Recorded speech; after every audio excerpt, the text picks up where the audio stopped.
Semangat pagi anak-anakku SMP Negeri 20 Surakarta, khususnya anak-anak kelas 7 F, G, dan H. Selamat bertemu kembali dengan Grace dalam pembelajaran jarak jauh pada mata pelajaran IPS. Apa kabar anak-anak? Tentu saja kalian semuanya baik dan sehat. Amin. Begitu juga dengan Bu Grace. Bagaimana? Sudah siap untuk belajar pada kali ini? Ya, kalian tentu sudah menyiapkan buku paket, atlas, buku catatan, maupun buku tugas. Saya percaya karena kalian adalah anak-anak yang hebat, yang mandiri, dan yang ingin sukses di masa depannya. Anak-anakku, kita akan belajar tentang keadaan alam Indonesia yang meliputi keadaan fisik wilayah Indonesia dan keadaan flora dan fauna. Keadaan fisik Indonesia meliputi kondisi geologi Indonesia, kemudian bentuk muka bumi Indonesia, dan kondisi iklim Indonesia. Sedangkan keadaan flora dan fauna meliputi keragaman flora dan fauna Indonesia, sebaran flora fauna Indonesia. Tetapi pada kali ini kita akan belajar keadaan fisik wilayah Indonesia. Sedangkan keadaan flora dan fauna kita akan lanjutkan minggu depan. Apa tujuannya kita belajar keadaan fisik Indonesia? Yang pertama, agar siswa dapat menjelaskan kondisi geologi Indonesia. Yang kedua, menyebutkan dampak kondisi geologi terhadap wilayah Indonesia. Baik anak-anak, kita akan belajar kondisi geologi Indonesia. Kondisi geologi Indonesia adalah kondisi Indonesia yang terletak pada lapisan bebatuan yang ada di dalam perut bumi.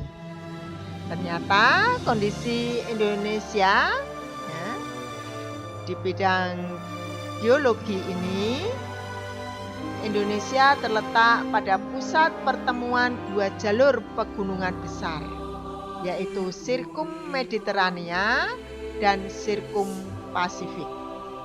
Yang kedua, Indonesia terletak di antara tiga dangkalan besar, yaitu dangkalan Sunda, Laut Pertengahan, dan dangkalan Saul.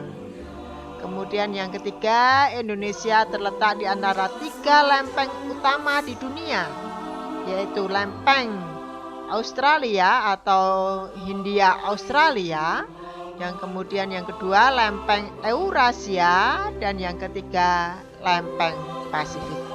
Mari kita akan belajar satu persatu kondisi geologi Indonesia.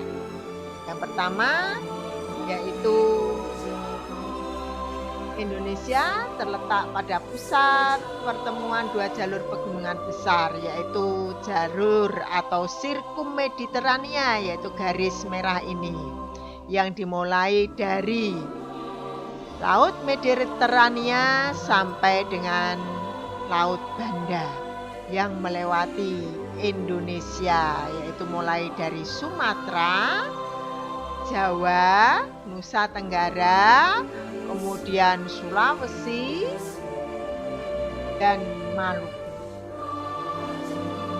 Dan yang kedua yaitu Sirkum Pasifik, dimulai dari Semenanjung Kamchatka, yaitu di Laut Arktik, sampai ke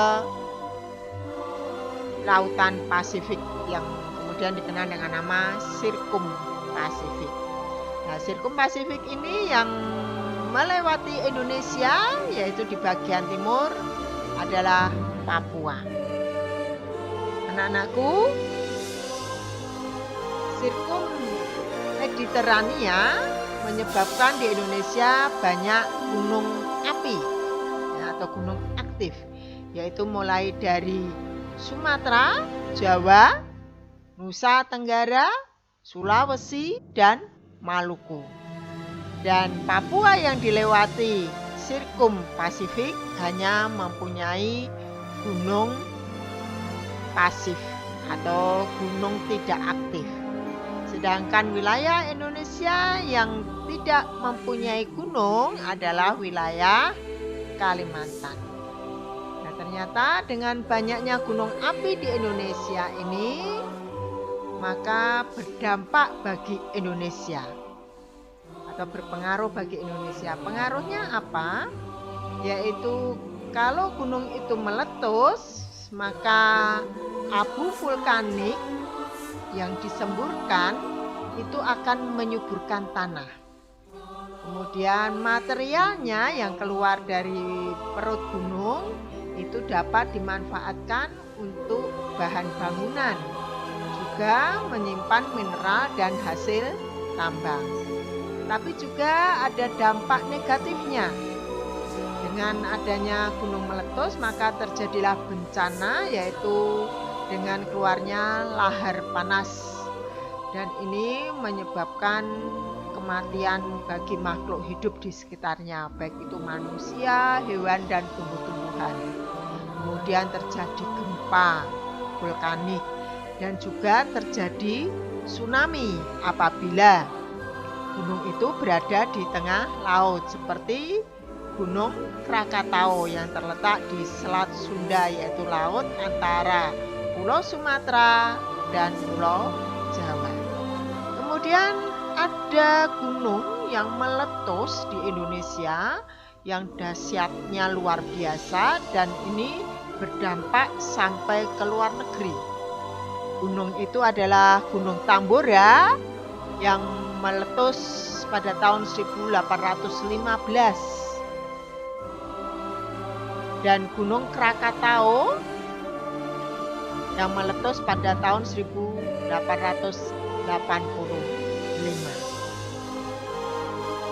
Anak-anakku, kita akan masuk letak geologis yang kedua, yaitu Indonesia terletak di antara 3 lempeng utama di dunia, yaitu lempeng Eurasia, kemudian lempeng India Australia, dan lempeng Pasifik.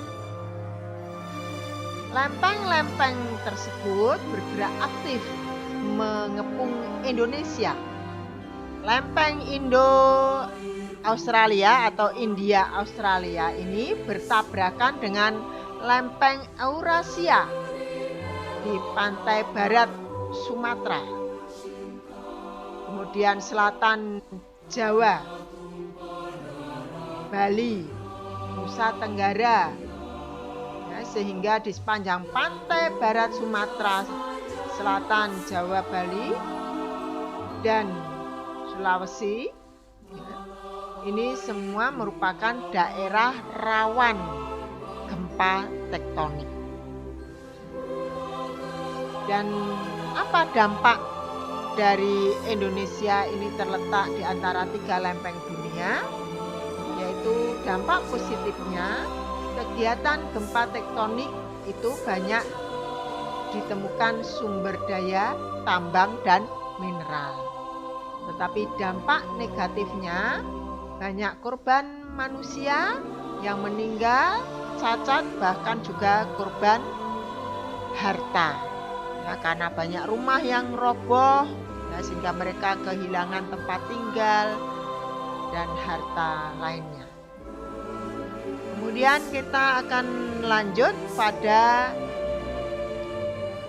letak geologi yang ketiga, yaitu Indonesia terletak di antara 3 dangkalan besar atau 3 wilayah laut dangkal yang menghubungkan dengan wilayah daratan, yaitu antara lain dangkalan Sunda, Laut Tengah, dan dangkalan Saul. Dangkalan Sunda ini berada di wilayah Indonesia bagian barat yang menghubungkan langsung dengan Asia, yang mencakup wilayah Sumatera, Jawa, Madura, Bali, dan pulau-pulau kecil di sekitarnya. Sedangkan Laut Pertengahan, ya, ini merupakan laut dangkal yang berada di tengah-tengah antara Sulawesi dan Maluku serta Nusa Tenggara. Kemudian dangkalan Saul berada di Indonesia bagian timur berhubungan berhubungan dengan benua Australia. Wilayahnya sangat luas, membentang dari bagian utara Papua hingga Australia. Apa dampak dari Indonesia terletak di antara 3 dangkalan besar, yaitu Indonesia memiliki keanekaragaman hayati dan mempengaruhi kesamaan flora dan fauna antara benua Asia dan Australia. Kemudian kita lanjutkan bentuk muka bumi Indonesia atau kondisi fisiografis Indonesia. Ternyata bentuk muka bumi Indonesia ini meliputi daratan atau penampakan daratan atau relief daratan. Ya. Relief daratan ini ada gunung, ada lembah, ada dataran tinggi, ada perbukitan, kemudian ada sungai, ada danau, ada dataran rendah. Kemudian untuk penampakan atau relief lautan, ini ada dangkalan, itu adalah laut dangkal. Ada ambang laut, kemudian ada lubuk laut, kemudian ada laut lepas ini, palung laut dan gunung laut. Dan ternyata relief atau penampakan daratan atau bentuk muka bumi daratan maupun lautan itu hampir sama. Di daratan ada gunung, di laut juga ada gunung. Di daratan ada lembah, di laut juga ada lubuk laut. Ada jurang, di laut ada palung laut. Kalau dataran rendah itu adalah dangkalan. Inilah keadaan bentuk muka bumi Indonesia. Kemudian Indonesia adalah negara kepulauan terbesar di dunia, sehingga Indonesia menjadi negara dengan garis pantai terpanjang di dunia setelah Kanada. Jadi sebagai negara yang mempunyai garis pantai terpanjang kedua di dunia ini ya. Kemudian luas wilayah Indonesia mencapai 5.180.053 km persegi. Terdiri dari daratan seluas 1.922.570 km persegi dan lautannya seluas 3.257.483 km persegi. Dengan demikian, lautan Indonesia lebih luas daripada daratannya. Kalau lautannya 2/3, daratannya hanya 1/3.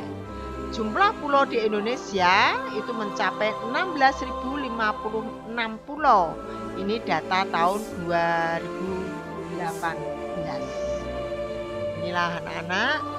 Nah, ternyata wilayah Indonesia yang daratan ini meliputi ya tadi ada gunung ya, daerah pegunungan. Kalau di peta ini digambarkan dengan warna coklat.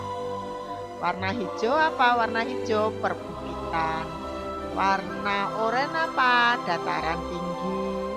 Warna kuning apa? Dataran rendah ya. Itu yang ada di Indonesia atau negara kita. Kita langsung pada kondisi iklim Indonesia. Kondisi iklim Indonesia. Di wilayah Indonesia meliputi iklim tropis, di mana letak Indonesia ini pada garis khatulistiwa atau garis koordinat ya, menyebabkan suhu udaranya bersifat panas dan hanya memiliki 2 musim, yaitu musim kemarau dan musim hujan. pada minggu yang lalu kita sudah belajar bagaimana dampak dari iklim tropis ini. Apa saja? Ya, Indonesia memiliki hujan sepanjang tahun. Kemudian kelembapan udaranya sangat tinggi, memiliki hujan tropis, ya. Kemudian tekanan udaranya juga tinggi. Kemudian untuk iklim laut, bagaimanakah iklim laut?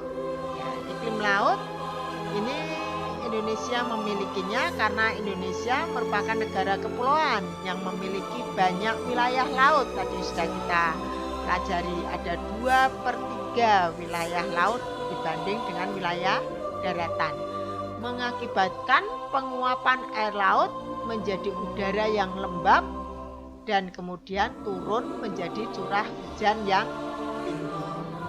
Kemudian yang ketiga, Indonesia memiliki iklim muson. Iklim muson ini dipengaruhi adanya angin muson yang berganti setiap setengah tahun sekali atau 6 bulan sekali. Nah, kita akan belajar iklim muson yang dipengaruhi oleh angin muson. Nah, bagaimanakah angin muson? Angin muson atau sering disebut angin musim itu terdiri atas 2 arah angin. Angin muson barat. Angin muson ini berhembus dari bulan Oktober sampai April, yang bertiup saat matahari berada di belahan bumi selatan, menyebabkan benua Australia mengalami musim panas sehingga tekanan minimum, dan benua Asia lebih dingin sehingga tekanannya maksimum. Pada periode ini Indonesia akan mengalami musim hujan akibat adanya massa uap air yang dibawa oleh angin ini saat melalui lautan luas. Angin ini berhembus dari barat ke timur. Kemudian yang kedua adalah angin muson timur yang berhembus pada bulan April sampai Oktober. Angin ini bertiup saat matahari berada di belahan bumi utara sehingga menyebabkan benua Australia musim dingin dan bertekanan maksimum, dan benua Asia lebih panas sehingga tekanannya minimum. Pada periode ini Indonesia akan mengalami musim kemarau. Akibat angin tersebut, melalui gurun pasir di bagian utara Australia yang kering dan hanya melalui lautan sempit. Angin ini berhembus dari timur ke barat. Sekianlah anak-anak pembelajaran kita. Kita sekarang masuk pada latihan. Nah, kalian tentu sudah menyiapkan atlas. Bukalah atlas kalian, kemudian cari peta Indonesia. Perhatikan sebaran gunung di setiap provinsi di Indonesia. Kemudian pada buku tugasmu buatlah kolom seperti contoh itu. Kemudian tulis 10 gunung yang ada di Indonesia. Dan kalian sebutkan provinsinya di mana. Setiap provinsi itu 1 gunung saja. Ya, setiap provinsi 1 gunung. Jadi kalian bisa menemukan 10 gunung dari 10 provinsi. Kemudian kalian lihat aktif atau tidak aktif gunung tersebut.